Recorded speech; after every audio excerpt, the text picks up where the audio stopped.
Donc les troisièmes.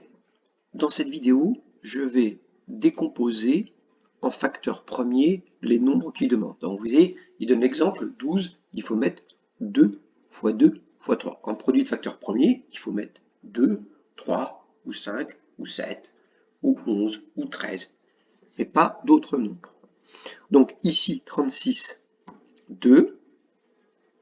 J'utilise le clavier, vous voyez, fois 2, 9 fois 4, 36. Donc ensuite, fois 3, et encore une fois, fois 3. 2 fois 2 fois 3 fois 3. Voilà la décomposition en facteur premier de 36. Maintenant, il s'agit de 30.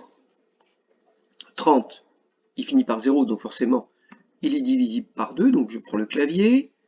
Donc 2 fois 3, 2 fois 3, 6. 6 fois 5, 30. Donc 2 fois 3 fois 5. On voit bien que c'est des produits de facteurs premiers. Ensuite, il demande le plus petit commun multiple de 30 et de 36.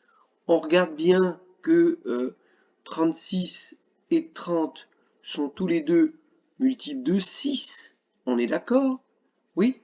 Donc, pour trouver le plus petit commun multiple de 30, comment je pourrais faire? Eh bien, je fais 30 fois 36 et je divise par ce qu'ils ont en commun. Donc, c'est-à-dire 6. Et je trouve que c'est 180. Alors, voilà, 36 fois 5, 180, et 30 fois 6, 180. Voilà le PPCM. Ensuite, il me demande la décomposition en facteurs premiers de 570. Forcément, il se termine par 0, pardon. Donc il est divisible par 2, on est d'accord. Donc là, j'utilise le signe multiplié. Donc 570 que je divise par 2, je trouve 285. 285, c'est 2 plus 8, 10 et 5,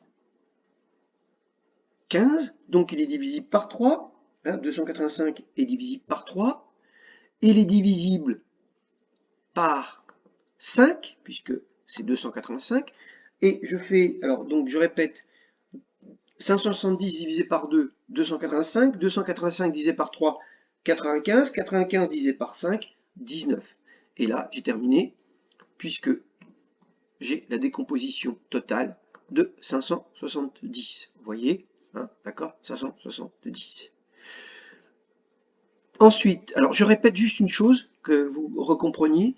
Donc pour le PPCM, le plus petit commun multiple de 36 et 30, j'ai regardé ce qu'ils avaient en commun. Donc ils ont 2 et 3. 2 fois 3, 6. Donc j'ai fait 30 fois 36, j'ai obtenu 1080. Et j'ai divisé ce résultat par 6. Ce qu'ils ont en commun. 6, 2 fois 3, 6, 2 fois 3, 6. Et 1080 divisé par 6, je vais trouver 180. Voilà la technique pour trouver le PPCM. Donc là, ensuite, on me demande 384. Donc 384, il est forcément divisible par 2. Ça fait 192. Donc je mets 2. J'utilise toujours le clavier ici pour mettre le multiplié. 192 divisé par 2, ça fait 96. Il est encore redivisible par 2. D'accord? 80, ça fait encore divisible par 2, puisque ça fait 48. Ça fait 24, donc c'est encore divisible par 2. D'accord? Fois 2. J'obtiens 12. Donc encore, j'ai oublié le 2. Donc je répète pour être sûr de ne pas avoir fait d'erreur. Donc là, j'ai divisé par 2 fois 2, donc 2 exposant 6, j'ai divisé par 64. Donc 384 divisé par 64, j'obtiens 6. C'est encore divisible par 2. Donc je recommence encore une fois. Et il me reste 2. Et puis ensuite 6. Donc il reste 3. Et voilà la décomposition finale de 384. c'est validé. Donc ensuite, il s'agit de simplifier 570 et sur 384. Ben, on regarde ce qu'ils ont en commun. Ben, on peut enlever 2 fois 3, 6.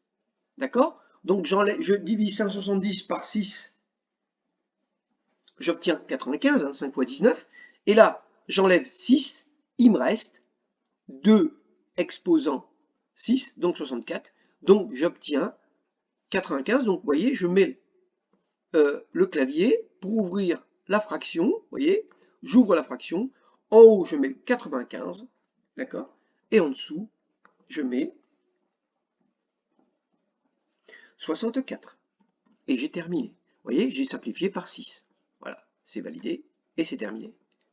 Voilà. Alors ensuite, décomposition en facteur premier de 24. Dans 24, c'est divisible par 2. On est d'accord, hein, c'est 2 fois 12. Donc c'est 8 fois 3. Donc on sait que c'est 2 fois 2, 3 fois. Et ensuite, fois 3. On est d'accord. Le clavier des fois est trop sensible.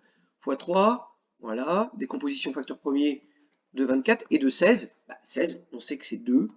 Hein, fois 2, fois 2, 4 fois. D'accord? Donc, fois 2, fois 2, et c'est terminé. Voilà décomposition en facteur premier de 16. Et ensuite, on cherche le PGCD de 24 et 16. Ben, on regarde ce qu'ils ont en commun. On voit qu'ils ont 8 en commun. 8 en commun. 2 fois 2 fois 2. Donc, si je fais le PGCD de 24 et 16, ben, c'est ce qu'ils ont en commun, c'est-à-dire 8. 2 fois 2 fois 2, 3 fois, fait 8. Voilà, cette décomposition est terminée. Décomposition en facteur premier de 100 et de 500, d'accord? Entre 100 et 500. Donc là, on va faire avec 310. Donc 310, bah, on voit que ça finit par 0. Donc c'est forcément divisible par 2, d'accord? Donc 2. Ensuite, ça fait 5. 2 fois... Ah, il est trop sensible. Fois 5, donc puisque c'est 155, et ça fait fois 31. Voilà, en réalité c'est 31 fois 10. Hein. 310, 31 fois 10, et 2 fois 5, ça fait 10. Voilà, donc là, c'est évident. Ensuite, 137 est-il premier? Alors, je vous rappelle l'astuce. Donc, 137 est-il premier? Eh bien, je prends déjà les premiers nombres. Il ne finit pas par un nombre pair, il n'est pas divisible par 2. Je fais 1 plus 3, 4, 4 et 7, 11. Il n'est pas divisible par 3. Il ne finit pas par 5. Donc déjà, j'ai fait 2, 3, 5.